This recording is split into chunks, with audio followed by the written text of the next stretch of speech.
Je, unahitaji taarifa kamili na uchambuzi wa ndani zaidi? Jiunge sasa katika grupu letu la WhatsApp kwa malipo nafuu kabisa. Utapata uchambuzi wa kila siku, mchana na jioni, update za dunia kwa haraka zaidi, fursa ya kumuuliza maswali Rahby papo hapo na kupata majibu ya haraka zaidi kutoka kwake. Usikose nafasi hii adhimu. Jiunge sasa na uwe mbele ya taarifa kuliko wengine. Tupigie kwa simu namba 0654467177 au tuandikie ujumbe ni unge na Rahby. Tutakuunga moja kwa moja.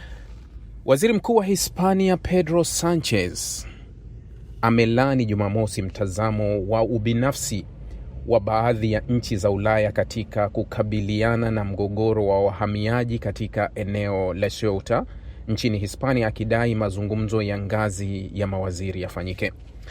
Katika muktadha wa sasa wa kimataifa, Umoja wa Ulaya hauwezi kumudu aina hii ya majibu ya ubinafsi, ya mgawanyiko na kinyume cha sheria, aliandika katika barua iliyoandikwa na wakuu wa kambi hiyo. Ilionekana na AFP barua hiyo, ambayo pia iliita mkutano wa mawaziri wa mambo ya ndani ya nchi 27 wanachama wa EU. Angalau watu 67 walikufa katika kivuko cha wahamiaji kutoka Morocco hadi Ceuta.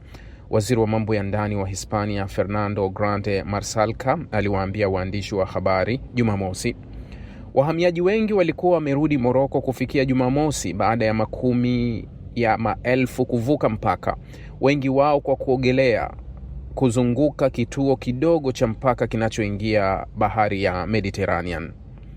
Nchi nyingi za EU zilitoa wito Jumamosi kwa mazungumzo ya dharura kuhusu uingiaji wa ghafla wa makumi ya maelfu ya wahamiaji katika eneo la Ceuta nchini Hispania, huko Afrika ya Kaskazini. Barua ya wazi kutoka kwa viongozi wa nchi 22 kati ya nchi 27 za EU iliwataka mawaziri wa mambo ya ndani wa kambi hiyo kufanya mkutano wa video kama jaribio la dharura ili kukabiliana kuhusu mwitikio wa haraka ulioratibiwa na kuzuia uvukaji zaidi usiodhibitiwa.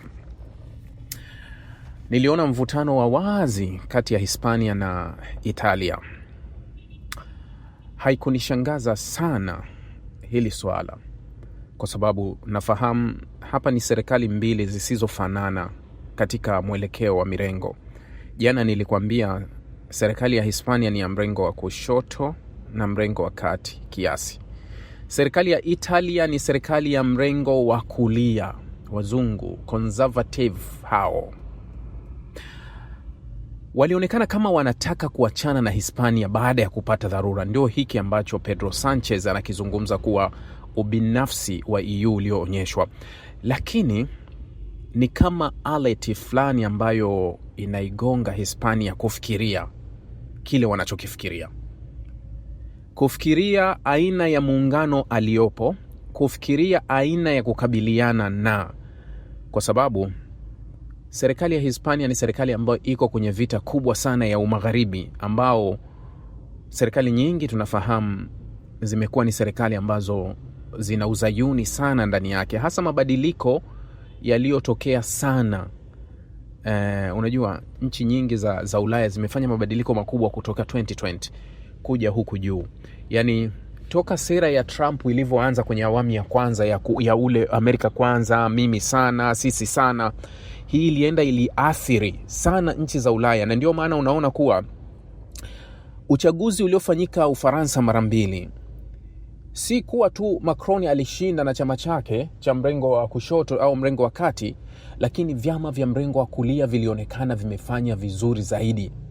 Maria Le Pen, nadhani mnamkumbuka ile mwanamama Le Pen, jinsi kwa sababu tishio lilikuwa sio kushinda Macron, tishio lilikuwa kwa nini hawa watu wa mrengo wa kulia kura zao zinapanda. Yani haijalishi wameshinda, lakini kwa nini kadri muda unavyokwenda wanapandisha sana? Yani kwa nini kura zao zinaongezeka? Kama jana walipata kura 10, leo wana kura 50, kesho kutwa wana kura 100. Haionyeshi wala haijalishi kuwa upande mmoja walishinda kwa kura kiasi gani, lakini kwa nini upande huu kura zinaongezeka sana? Kwa nini upande huu kura zinaongezeka? Mabadiliko ambayo yapo sasa. Unakumbuka mwaka juzi wakati bunge la Ulaya lilifanya uchaguzi wa wabunge. Unajua bunge la Ulaya linafanya uchaguzi, unashirikisha hadi vyama vilivyo vya upinzani na nini, wote wanaendelea, sio kuwa bunge linawakilishwa na chama tawala. No, vyama vingi vinakuwepo kwenye bunge. Vyama vya mrengo wa kulia vya Ufaransa vikafanya vizuri. Vyama vya mrengo wa kulia vya Ufaransa vikafanya vizuri sana. Na hii ndio ikamtishia Rais Emmanuel Macron kurudi nchini kwake kufanya uchaguzi tena. Kuhisi kuwa hakubaliki kwa nafasi yake, ilibaki chupu achomoke. Kidogo sana washirika wa mrengo wa kulia walikuwa wanamuondoa. Sasa nchi nyingi, Italia, Uholanzi, Austria, serikali za mrengo wa kulia zimeingia madarakani. Zipo serikali za mrengo wa kulia. Sasa ishara ya ile Hispania na kile kinachotokea kati ugomvi wake na Marekani na Israeli na kile kinachoendelea hivi sasa duniani kwa Hispania, nadhani haya masuala yalikuwa wazi sana wakati juzi tu tulivyokuwa kwenye World Cup. Finali ilijionyesha wazi kabisa dunia imegawika kuelekea wapi. Kuishangilia Hispania, kushangilia Argentina na wengine iliakisi siasa yako imeelekea wapi. Yani walikuwa wanaangalia mwelekeo wa kisiasa wako umeelekea wapi. Ndio huo ulioakisi, haikuakisi kitu kingine. Yani athari hii manake ipo. Manake ninachokusudia kuambia, Hispania kuna taa inawaka, wanatakiwa waione na wajue kabisa kuwa Waziri Mkuu Pedro Sanchez anawindwa sana, kwa namna zote atafutwe ili aondoke madarakani, ije serikali ya mrengo ule anaotaka. Nadhani mmeona kile kilichotokea Colombia. Nadhani mliona kile kilitokea Hungary wakati Viktor Orban alikuwa na serikali ya mrengo wa kulia. Baada kuondoka tu watu wakafuta yote. Aliondoa nchi kwenye mahakama ya ICC, watu wakarejesha, wakatia tena warning la Netanyahu kutia mguu wake. Lakini Netanyahu muda mchache, siku si nyingi sana, alitembea wakati Viktor Orban yuko pale akitembea kwenye red carpet. Kwa hiyo sera za nchi zinabadilika jumla baada ya uongozi kubadilika. Ndio hili ambalo Pedro Sanchez analizungumza. Nilikuwa nikisoma makala moja ambayo nitamalizana nayo kwenye huu chambuzi wa jioni. Nilikuwa nikisoma makala moja imeandikwa na The New York Times. Ikanishughulisha kuisoma, na ndani yake uzuri ni watu wanaandika vitu ambavyo vyenye kueleweka na kwa sababu ni vitu vinaonekana. Nikasema nitakushirikisha kwenye hii makala hii inahusu hasa kile kinachoendelea kati ya Amerika, Iran and Israel also. Yani taswira ya Marekani ulimwenguni baada kupoteza.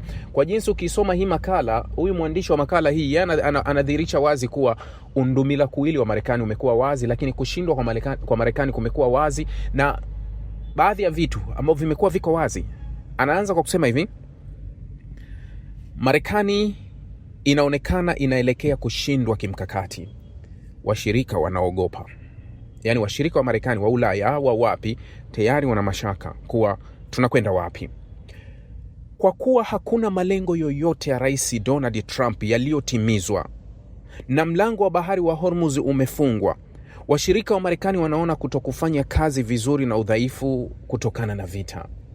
Nilizungumza na wewe mchana nikakwambia, unaweza ukanionyesha kipi ambacho Marekani wamekitimiza mpaka leo kwenye vita yao, au wanamiliki kipi mpaka wakutishie kuwa wanaenda kufanya shambulizi la mwisho kwa Irani na Irani itakuwa mwisho wake. Kipi walichonacho, au malengo yao ni yepi? Miezi 6 ya vita wanamiliki nini? Nilikwambia hivyo. Yani ukijua wanamiliki nini ndio utaelewa mwelekeo wa vita uko wapi. Je, bla bla bado zinaendelea, au kweli hili simba bado lina meno makali? Ukweli kuwa huyu simba hana tena meno, ni kibogoyo. Ndio haya anasema kuwa ikiwa bado Hormuz hawajachukua, ikiwa Iran bado wamebaki kuwa imara, washirika wa Marekani wanaionaje Marekani? Wanawaza nini? Kwa washirika wa Marekani, vita vya Rais Donald Trump nchini Irani ambavyo sasa viko katika mwezi wake wa 6 vinaonekana kuelekea kushindwa kimkakati. Yani washirika wenyewe hawawezi kutamka, lakini kila kitu wanakiona kuwa hapa maji ya shingo, hakuna chetu. Washirika wana wasiwasi kwamba kutokuweza kwa Marekani kugeuza ukuu wa kijeshi kuwa Irani iliyobadilika endelevu kumeonyesha udhaifu ambao Urusi na China zitauona au zinaukaribisha vizuri kabisa. Yani hawa wanahisi kuwa nguvu kubwa ya kijeshi ya Marekani iliyoaminika ilipaswa ibadili Irani iende kwenye njia ambayo wanaiona, na kile ambacho Marekani amekuwa akiwatisha hata washirika wake, ukiwa kinyume changu nitakufanya hivi, sasa hii baada ya kuonekana kutokushindwa linaimarisha sasa nguvu ya upande wa pili, kwa sababu Marekani naye opposite yake ni Urusi na Uchina, ndio unaonekana kama vile unauimarisha upande wa pili. Zaidi ya hayo, malengo ya bwana Trump bado hayajatimizwa, na jeshi la Marekani limekosa silaha muhimu ambazo zinahitajika kwa ajili ya kufikia malengo ya kimataifa. Ni New York Times jamani inayoandika hivyo. New York Times ndio inayoandika kuwa jeshi limeshindwa kufikia malengo yake na halina silaha ambazo zinaweza zikabadili mkakati wa vita kwenda kutimizwa lengo la Marekani kuiangusha Irani katika hili. Sasa mwandishi anaendelea kusema, kwa sasa Irani inaonekana kuwa imara chini ya serikali yenye msimamo mkali zaidi. Programu zake za nyuklia na makombora ya masafa marefu zimeharibiwa kiasi, lakini bado zipo, na mlango wa Hormuz uko chini ya udhibiti wao. Vita hivyo vimeiacha Marekani na Israeli katika nafasi dhaifu zaidi, na wamebaki kulaumiana wao kwa wao. Soma hapa, mlango wa Hormuz uko chini ya udhibiti wao. Juzi CENTCOM wameandika kuwa Hormuz iko wazi na haidhibitiwi na Irani. The New York Times wanaandika mlango wa Hormuz uko chini ya udhibiti wao. Makombora pamoja na ndege zisizo na rubani za Irani sio tu kwamba zimeweza kuzuia trafiki kupita njia na kuharibu miundombinu ya kiuchumi ya uzalishaji wa nishati kwa washirika wa Marekani, lakini pia zinaendelea kutishia kambi za Marekani kote Mashariki ya Kati, na zimewaua na kuwajeruhi wanajeshi kadhaa wa Marekani mpaka sasa. Kwa kuwa malengo ya bwana Trump yanabadilika, Washington inazidi kupoteza uaminifu kijeshi na kidiplomasia. Wachambuzi wanasema mwenendo wake katika vita unasisitiza hisia kwamba Marekani ni chombo kisichotabirika na cha machafuko ya kimataifa. Walisema, yani washirika hawaelewi, unajua wanaletewa mkakati mezani na Marekani, tutatumia ardhi yenu, tutafanya hivi na hivi kwa sababu ya malengo haya. Kile kinabadilika, wanakuja wanaletewa kitu kingine. Yani kuwa washirika hawaamini chochote ambacho Marekani, unaweza ukasema. Vita vinaweza kubadilika, lakini hadi sasa matokeo yake yamekuwa hasara ya kimkakati na aibu. Alilisema neno hilo Robin Niblett, mkurugenzi wa zamani wa Chatham House, shirika la mawazo ambalo lipo jijini London. Kwa washirika wa Marekani na wale wanaotegemea Marekani kwa usalama, huu ni uthibitisho kwamba hauwezi kuiamini tena Marekani. Nani anasema huyo? Anasema Robin Niblett, huwezi kuiamini tena Marekani. Hata kama Jamhuri ya Kiislamu ya Irani itaanguka mfano, anasema watu hawatosahau kwamba usalama wao na mustakbali wao ulivutwa katika swali na sera ya kigeni ya Marekani isiyotabirika na inayoyumba hovyo isiyokuwa na msimamo. Washirika wa Ulaya wenyewe wanakumbuka kiapo cha bwana Trump cha kuinyakua Greenland kutoka kwa mshirika wa NATO Denmark, huku akitoa vitisho vyake kuondoka katika muungano huo isipokuwa hao washirika wa NATO watimize malengo yake ya matumizi, yani waongeze matumizi ya kijeshi, manake wakanunue silaha Marekani. Washirika wa Mashariki ya Kati wanaona usalama wao wenyewe ukidhoofishwa na vita hivi. Hata kama wamejitolea sana kwa Marekani na kuachana ushirikiano na wengine China na Urusi, lakini tayari wanajilinda. Wanatafuta uhusiano uliorekebishwa na Irani na uhusiano bora na Ulaya, China na Urusi, alisema Ali Vaiz, mkurugenzi wa mradi wa Irani wa kundi la migogoro la kimataifa. Yani washirika wameshagundua kuwa Marekani hawezi kutulinda. Sasa chini kwa chini washirika wameamua wanatafuta kivuli chao kupitia Irani, yani mazungumzo ya moja kwa moja na Iran tena kupita Marekani. Lakini wakati huo wanajaribu kurejesha mahusiano yao na washirika wengine wa upande wa pili wenye nguvu kama Urusi na Uchina, kuwa je, tunaweza tukawasiliana tukazungumza kwenye hili. Nchi nyingi ukweli hazikupenda kuwa kimataifa kama ilivyo hivi sasa, yani nchi nyingi hazikutamani ulimwengu ufikie hapa. Bwana Niblett alisema kulikuwa na mmoja anasema sasa Amerika imejithibitisha kama nguvu ya machafuko na kila mtu anajifunza kutokana nayo na kujaribu kuwa tegemezi kidogo. Alisema hakuna mtu anayetaka kuwa chini ya sera ya kigeni sio na mipaka ambayo haijui mipaka yake, na hiyo kushindwa kimkakati. Yani nchi zinaona kuwa tunaweza tukajiamulia, tutoke kabisa kuamrishwa kuwa kila kitu kiwe ni juu yao, lakini nchi zinathibitisha na kuamini kuwa haya yote matokeo ya machafuko ambayo tumefikia mpaka hivi sasa yote yanatokana na sera za huyu ambaye aliaminisha kuwa yeye ndiye baba wa dunia, yeye ndio anayetuvurugia dunia. Mfano wa Saudi Arabia wamefanya makubaliano ya nyuklia na Trump, kwamba baada ya makubaliano kutangazwa ndani ya saa 24 Trump amegeuza. Huu ni mgogoro wa uaminifu wa Marekani. Uwezo wake wa kijeshi wala ahadi zake za kidiplomasia haziwezi kuaminiwa. Nilizungumza wiki jana nikakwambia Saudia swala la nyuklia na Marekani wamezungumza kwa miezi 8 na wakakubaliana mpaka Marekani akaindoa akatangaza, Saudia wakatimiza kile lililotaka kutimizwa. Dakika za mwisho baada ya kupewa shinikizo na faili zake za Epstein, anawageuka wa Saudia kuwa kama msipotimiza kujiunga na mkataba wa Abraham hakuna makubaliano. Mazungumzo ya miezi 8. Ndio hili mwandishi anasema kuwa hakuna uaminifu wa mazungumzo yote. Kwa hiyo ulimwengu unaweza ukajifunza kwa Irani kupitia kwa nini Irani anaweka masharti makubwa na kuna wakati hataki kuzungumza na Marekani, anasema haaminiki. Marekani haaminiki. Sawa? Na anaweka masharti magumu ya mazungumzo. Ndio maana niliwaambia ukienda ukisoma mkataba wa ule wa MOU 14 zile point, utaona kuwa pointi nyingi za mwanzo ni za kumlazimisha Marekani asalimu amri. Ndio maana wamezua mgogoro kupitia kifungu ile pointi ya 5 tu ya Hormuz. Irani aliandaa kusudi kwa sababu anakabiliana na adui anayemjua sana, na adui ambaye ni kigeugeu sana, ambaye haaminiki. Kwa hiyo akaona kuwa ni lazima nimfunge kwenye makubaliano ya kamba. Bwana Trump amesema kwamba ni muhimu kuizuia Irani isiweze kupata silaha za nyuklia na kwamba hatimaye itaacha na ataimaliza nguvu zake. Hatimaye alisema Ijumaa anataraji Irani itambue kuwa haiwezi kuchukua adhabu nyingine yoyote na itajadiliana kwa masharti ya Marekani. Anasema tutawapiga vikali sana. Trump alisema wakati fulani watasema hatuwezi kuvumilia tena, watakuja kwenye mazungumzo. Lakini anapoteza imani yoyote aliyokuwa nayo kwa Wairani.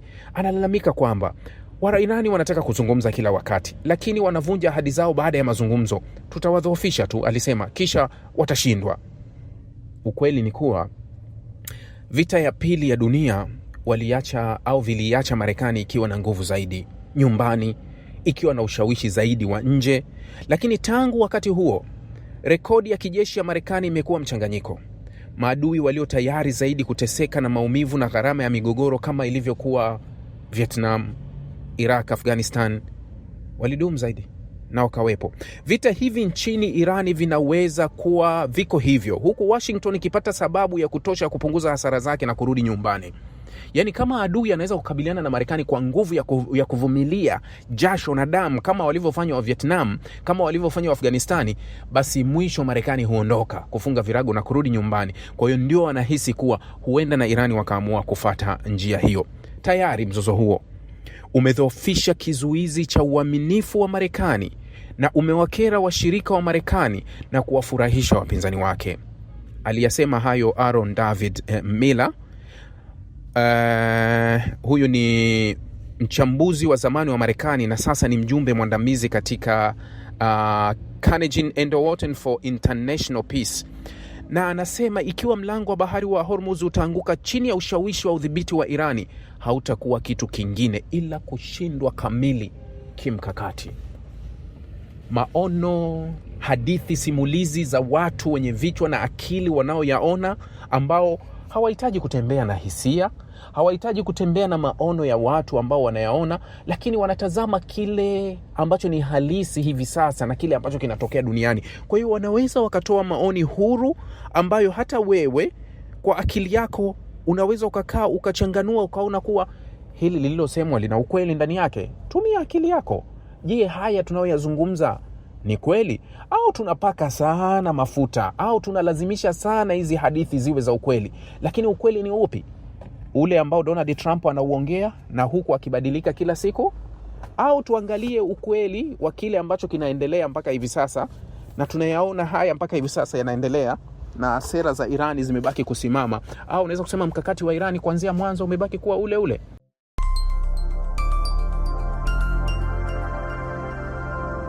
Rahby Digital.